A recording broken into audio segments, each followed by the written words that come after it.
Hey guys, welcome to the 101 in 10, where you get to see your favorite indie artists from around the world 101 in 10 minutes. I'm your host, Ayasha Roberson, and I'm back this week with a new group and band for this week. They are very talented. I love their energy and their youthfulness. I love their music as well. It gives you some piece of uh, it feels like down home type of piece of pie type of home and joy and love and happiness, something that I think we need to get back to when it comes to feeling that vibration of music. Without further ado, I want to introduce to you guys the band Rain. Yay! And we have Nate, and we have Ella, and we have Darcy, right? Yeah. Yep. Okay. Did I pronounce your name wrong? I go by Ellie. Ellie, sorry. I will get the name up. Sorry, Ellie. So let's get started and tell me, how did you get started in the band, and who were your musical influences growing up? Who wants to start? I guess I'll tell the story. Okay. So I was a solo artist for 2-ish years before we actually started the band. I played like unplugged style shows. And then I got the band together one evening during rehearsal, and I was like, what do you guys think about being like an actual band and like picking a name instead of just being my backup band or whatever? Because I felt like since they were putting in so much effort that they deserved to get just as much attention as I was getting. And so, yeah, that was kind of the birth of the band. But oh, wow. That's great. So can you tell me, what were your musical influences when it came to you forming your band and also forming your self as this great artist? Anyone can jump in. Nate, go. Ellie. Which one? Ellie, you can answer. All right. So I think that some of our influence, like, definitely is Beach Bunny.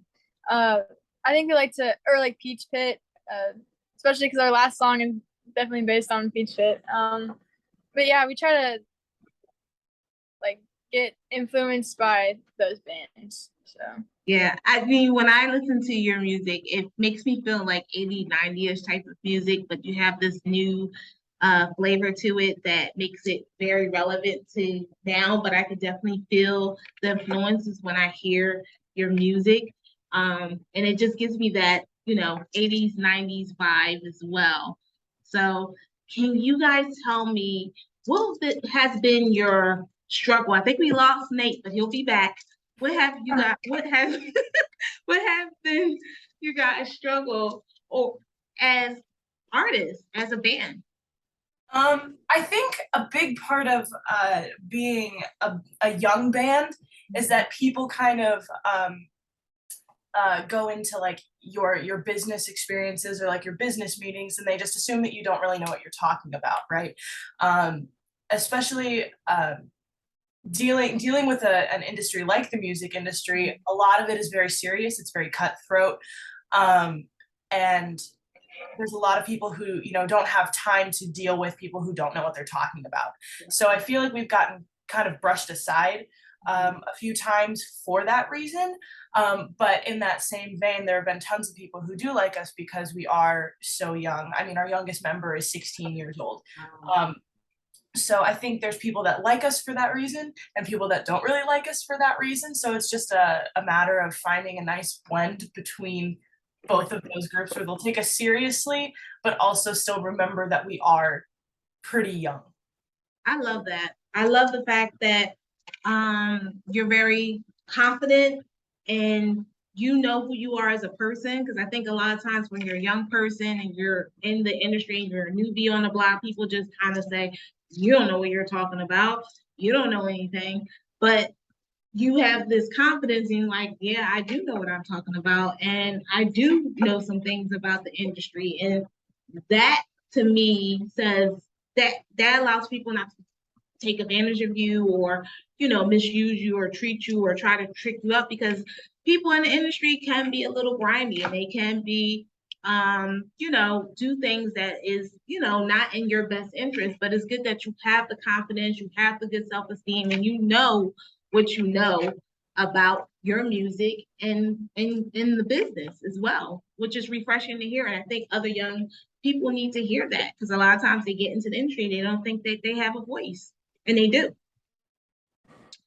So, guys, Nate, I'm going to ask you a question since you are back online. Can you tell me what has been the group's biggest success stories? Ooh, some of our biggest success stories. Um, I would say starting out from the very beginning, like as soon as we got this band together, um, how quickly we were able to come together and, put ourselves out there to the point of driving 12 hours to New York, just to record an EP to put out for everybody. And I think that was probably one of the biggest successes we've had, just as a band, as an entirety, is being able to do something that monumental together so early on. Wow, that's great. And that just shows the tenacity and the dedication and loyalty that you have towards the passion of your dream, which is this group. And a lot of times, especially when you start off, there's a lot of people who kind of fall off the wayside because they don't have that passion. That's a test. Because most groups don't last that long, especially when they're as young as you guys are and when they have other options as well.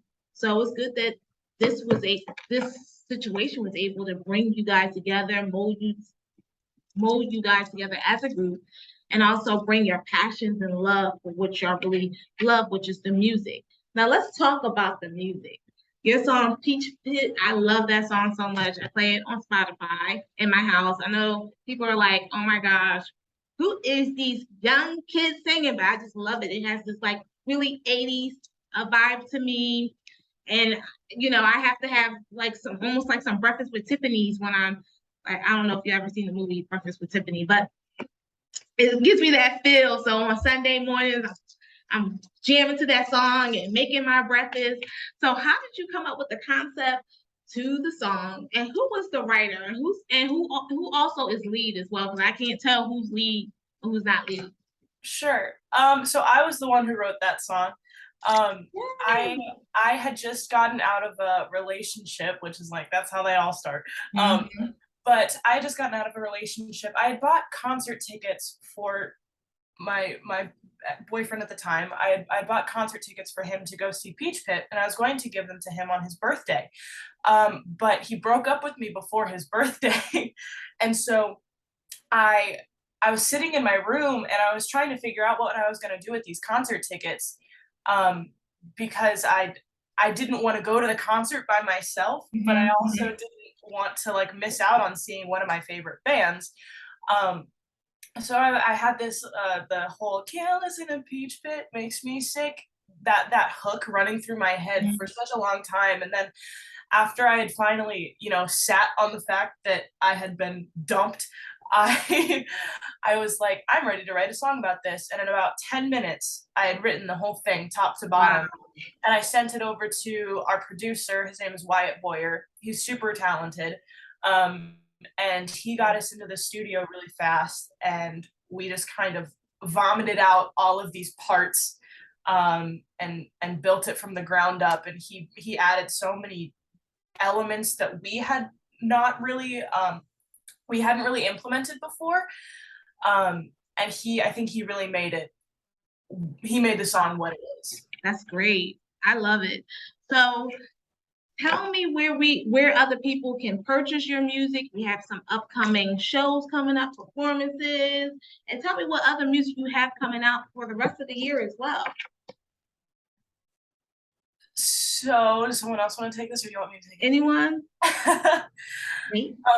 You can find all of our music on all major streaming platforms like iTunes, Spotify, Amazon Music, Apple Music, everywhere. If you want to stay updated on our whereabouts, you can follow us on Instagram, TikTok, Facebook at Frames the Music. You can also visit our website, www.framesmusic.com. Yes. You can get a hold of some of our merch there as well.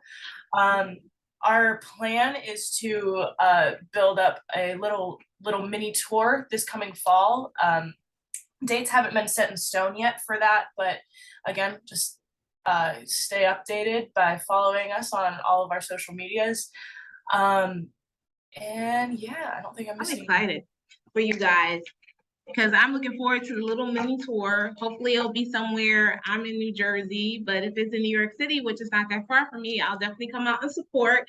And I'll definitely go to the website to see if I can purchase some paraphernalia from you guys so I can start sporting around or wearing it just around the house and things of that nature. But thank you so much, Frames, for being on our show today. I am so ecstatic. And shout out to you guys. You're going to have a great fall season. I just manifested into the universe for you guys. So I'm looking forward to seeing more stuff from Frames. And thank you guys for the 101 and 10ers for checking out this episode. Make sure you go to 101 and 10 for all of Frames information that you will see at the bottom of the link of this video. And thank you guys again. You never know where we will be at next week for a brand new indie artist from around the world.